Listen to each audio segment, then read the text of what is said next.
resources to the enormous benefit of our nation and region.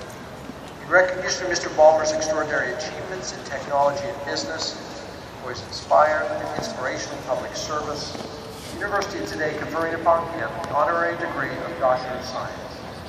The honorary degree citation will be read by Chairman of the Board of Regents, Gordon Smith. Mr. Ballmer and Mr. Smith, please join me.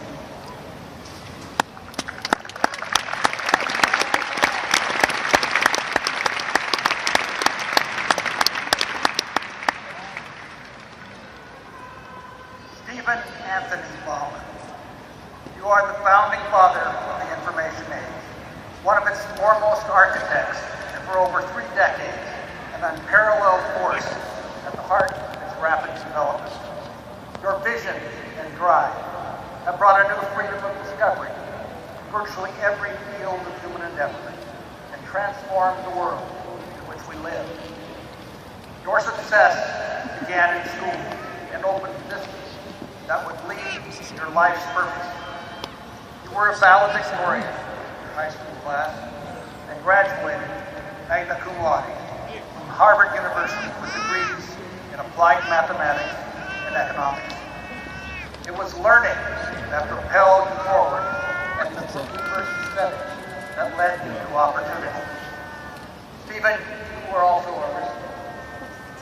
Leaving Stanford University's Graduate School of Business in 1980, you joined forces with a former college classmate, Bill Gates, in a fledgling startup with a very uncertain future.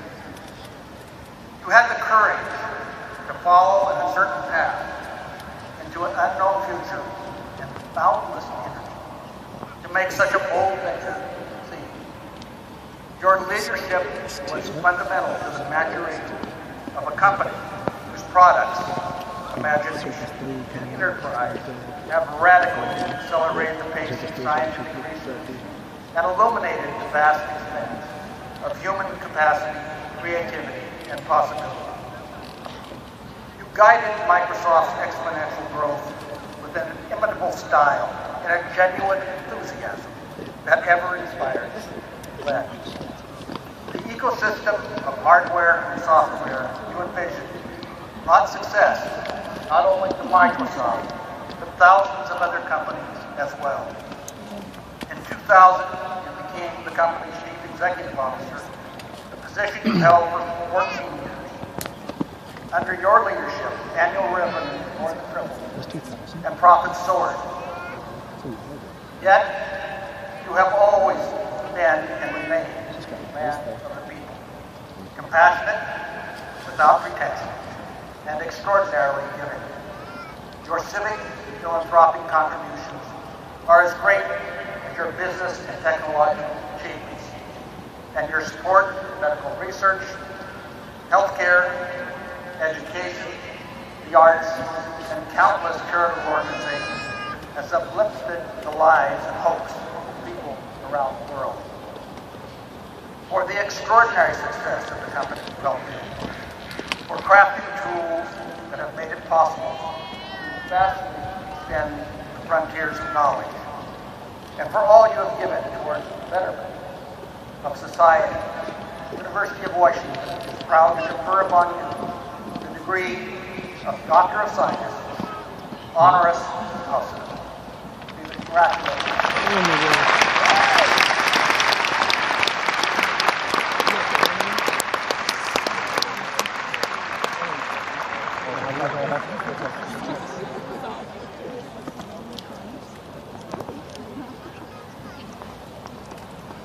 Oh, a little bit.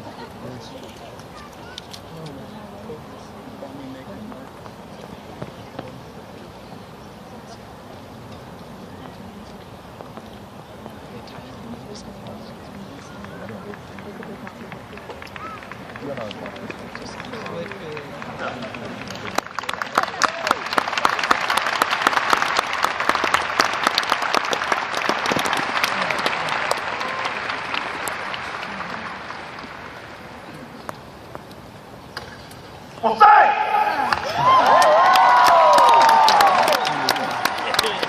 I have to say I'm a little fired up to be here today. The cat gets in the way. Sorry about that.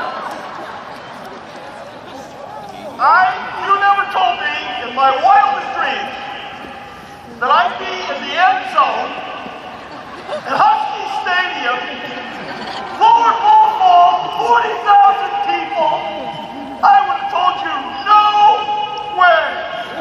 So I have exactly two thoughts for you. One, touchdown Washington.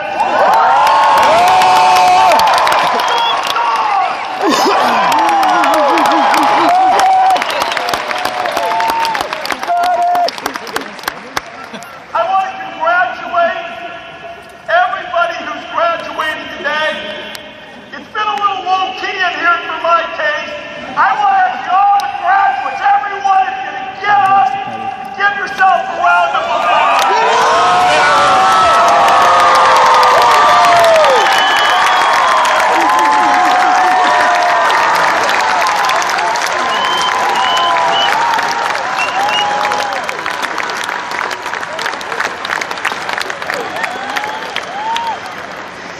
Actually, for me, you may not know this is a special class. The class of folks graduating this year are the age of my oldest son. And the notion that some of his friends are in this audience graduating today just gives me a little extra special Hey, Justin, others, you know who you are. But congratulations to all. And the surprise of seeing one of my son's mothers here, Melissa, woo! Congratulations, great job. One of my son's mothers? Have you had multiple wives? Michael and Chris made, I think, a wonderful point. Neither one of them knows what the heck at age 22 or 30 life holds for them. And you know what? It's okay. It's okay. This class is graduating at perhaps the best time in history. A time, and if you don't remember anything else from this speech, this is it. You have the greatest opportunities in front of you of any class ever to graduate from university. You have the opportunities to go out and change the world in so many ways. I've had an amazingly fortunate and lucky journey. I was born at the right time in the right place to be able to participate in the launching of the information age. And if you only take the perspective of information technology, the impact you all can have on the world of business, the world of science, the world of education, the world of healthcare, there has never been a better time. Opportunity, opportunity, opportunity. It awaits you. It's there for you. You have an extra blessing. You're graduating from one of the best universities, bar none, in the entire world. Yeah.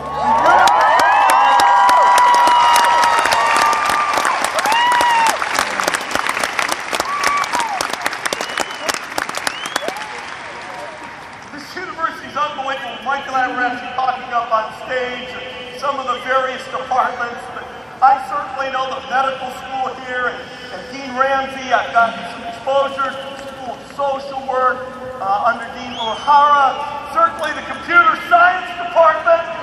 All the computer science graduates, please stand up. Yeah!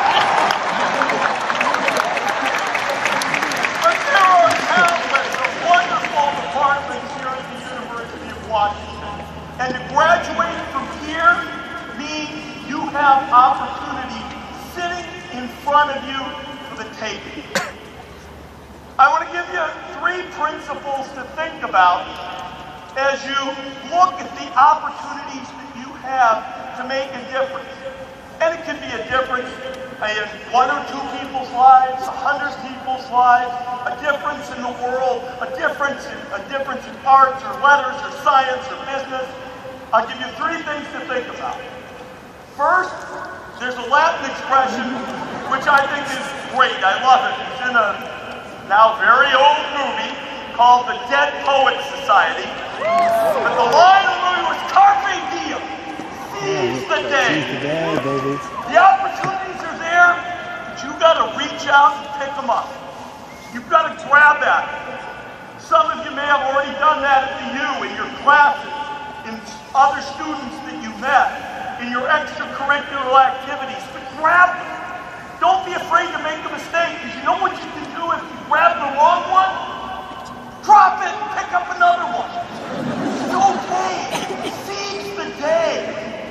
I think back of all of the luck, but also the times that were in front of me to seize the day. I don't know what got me to drop out of business school and come to Microsoft. My parents thought I was a whack job. Neither one of them graduated college, and they thought this was really a wild idea. I was lucky. I seized the day. Microsoft. One day, some guys fly in from IBM, and all of a sudden we figure out we could actually provide all the software they need for this thing that became the personal computer. People, Bill, Paul, they had the wisdom to seize the day when that opportunity presented itself. And yet when you think of all the opportunities, when I think back of all the opportunities I've had, the one that was most important was an opportunity I got in 1969.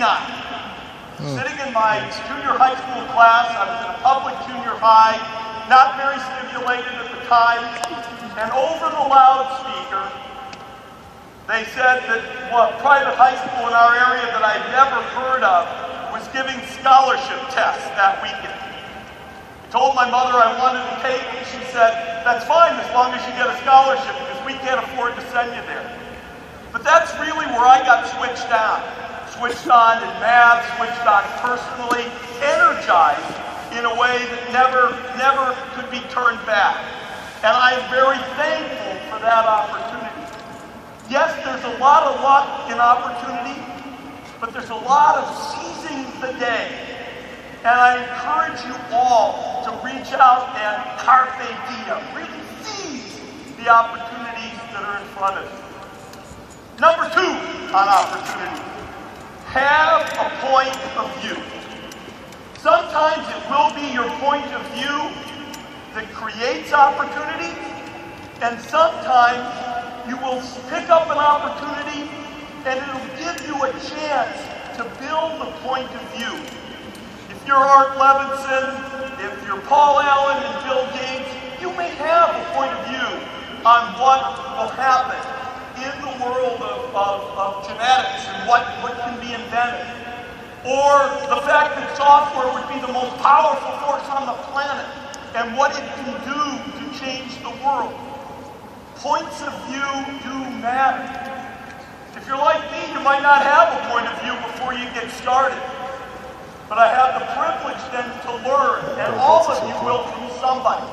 And you will develop your own point of view on how to develop and shape and bring those opportunities to the fore. One of the favorite stories I have to tell kids is the story of the guy who founded both Twitter and Square, a guy named Jack Dorsey. I barely know the guy, but I am in awe of his story. He's a guy who was writing software to help taxi cab dispatch in the city of St. Louis. And he discovered that blowing out small messages was a really powerful force for taxi cab scheduling, and that taxi cab drivers needed to be paid. And out of that experience, he developed a point of view that allowed him to create both Twitter and Square, which is now the most popular way that people get paid. So, point of view creates opportunity. You need to be a person who takes a point of view with the opportunities that you're given. Third message, be hardcore. Hardcore is really hard to define, but it is my favorite expression. Hardcore. Hardcore means tenacious. Hardcore means long-term. Hardcore means determined. I don't care what you do. You're going to have to be patient and industrious and really stay after things. When Microsoft first decided it wanted to sell software into businesses, people told us we couldn't. This was in the 1980s. They told us in 1989 we couldn't. They told us in 1995 we couldn't, 2000, 2005. Today, if you look at Microsoft's enormous success, 70 or 80% of it comes from selling the software that really automates the way businesses and institutions like the University of Washington automate. Tenacity, sticking with things. Outside the business realm, think of Nelson Mandela. Just think about that case. The constant, non-stop, long-term fight against apartheid that finally paid off. Opportunity is about seizing what's there. It is about what's having a point of view, but it's also about patience and determination. Things will not necessarily come to you, poof, immediately and overnight. You're going to have to be determined and long-term. My wife, about 7 years ago, got started with some folks here at the University of Washington on something called Partners for Our Children. It's a center based here at the university that works in partnership with both private sources and the state of Washington on ideas to reform child welfare. 7 years, some progress. 7 years, a lot more to go. And whether you're choosing careers in business or the arts or in areas in which you will do service, you will need to put in long-term effort and be hardcore in order to seize the opportunities that are in front of you. Seize the personal opportunities that are in front of you too. I really believe that people need to have more than one thing in their lives. I feel fortunate. I have a life partner, I have kids, I have a family. And you need to seize those opportunities in addition to the ones that you will find in front of you, absolutely professional. The two of you guys said you are respectively 22 and 30 and don't know what you're doing. I am 58 years old, and I too don't know what I'm doing again. I retired from Microsoft earlier this year. It's a wonderful opportunity, frankly, for Microsoft. Fresh blood, fresh ideas, fresh thinking, a fresh leader who's outstanding in Satya Nadella. But new opportunities for the company, and I look forward to new opportunities for me. One of those I'm afraid to admit I might be pursuing down in Los Angeles. Please forgive me that. That's a passion for sports. Yeah, I knew I had to take a little bit of that. But anyway, I also am looking for what's next. How would I serve going forward? Government, other service, not as a politician, that's certainly not me, you can tell that. But the search for opportunity doesn't stop. It's there in front of you at all times. You will face times where you want to renew yourself. Seize the opportunity, idea, develop a point of view, and then stay and really work on things in a very hardcore and determined way.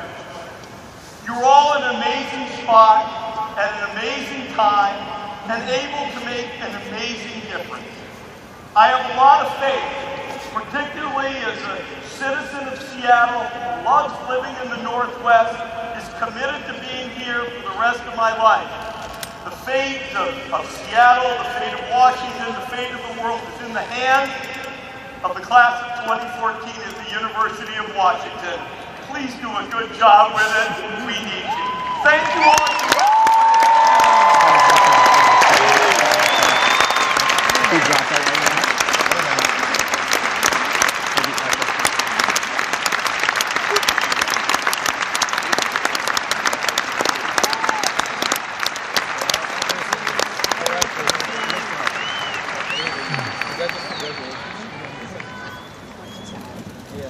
Ladies and gentlemen, we are now ready to present the various degrees to all candidates.